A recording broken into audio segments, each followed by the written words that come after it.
Madam గారు వచ్చి చెబితే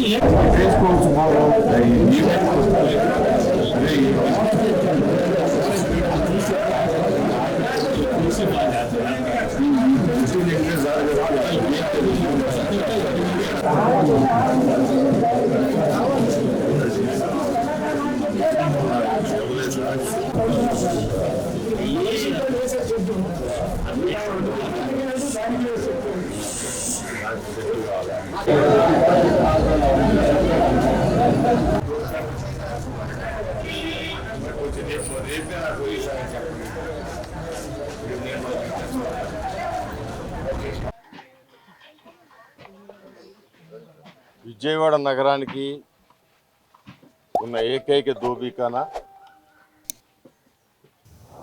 ఇది. విజయవాడ నగరంలో అన్ని ప్రాంతాల నుంచి కూడా వచ్చి ఇక్కడ బట్టలు వాష్ చేయటం అనాది నుంచి వస్తున్న కాలం. ఈ దోబీఖానాలో నీటి అవసరం ఒకటి కానివ్వండి, లేకపోతే వాళ్ళ కొన్ని ఒక షెల్టర్లు కానివ్వండి, ఇవన్నీ కూడా అవసరం చెప్పడం. గతంలో కూడా నీటి సౌకర్యం పెంచడం జరిగింది 2 తొట్టులకి.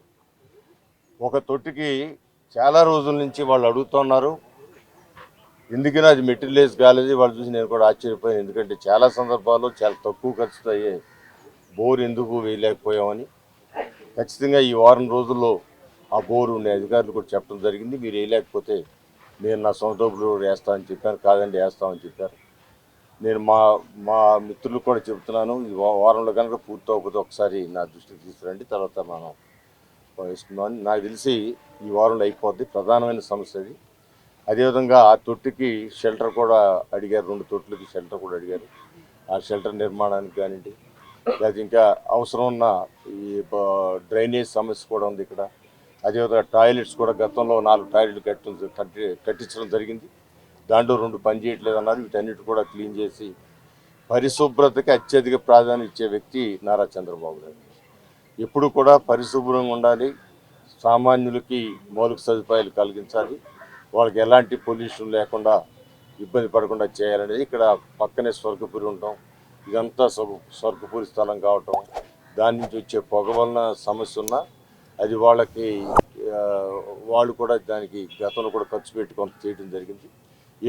ఏదేమైనా కూడా ముందు నీటి సౌకర్యం దోబీఖానా కలిగించే దాంట్లోనూ, అదేవిధంగా కరెంటు ఇచ్చే దాంట్లోనూ, ఆ షెడ్లకు రేకులు వేసే దాంట్లో మొట్టమొదటి చూసి తర్వాత స్వర్గపురి విషయం. అది కొంచెం సాంకేతికపరమైన ఇబ్బందులు కూడా ఉన్నాయి. ఎందుకంటే ఆ స్వర్గపురి కింద ఈ ల్యాండ్ అంతా కూడా ఆ స్వర్గపురి కింద, అంటే ఇక్కడ నివాసాలు ఉండకూడదు అనేది దాంతో ఉండాలి. కానీ ఇవాళ పేదలు చాలామంది ఆక్యుపై చేసుకుని ఆ స్వర్గపురి స్థలాన్ని కూడా ఆక్యుపై చేసుకుని ఇల్లు కట్టుకోవడం ఏర్పాటు చేసుకుని వాళ్ళకి ఆ ఇళ్లను కూడా రెగ్యులేట్ చేయడానికి కూడా గవర్నమెంట్ నిర్ణయించింది.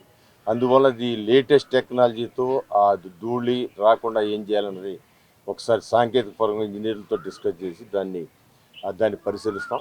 బట్ ముందుగా సామాన్యమైన చిన్న మౌలిక సదుపాయాలను కూడా ఇమీడియట్గా కల్పిస్తామని వీళ్ళందరూ కూడా ప్రామిస్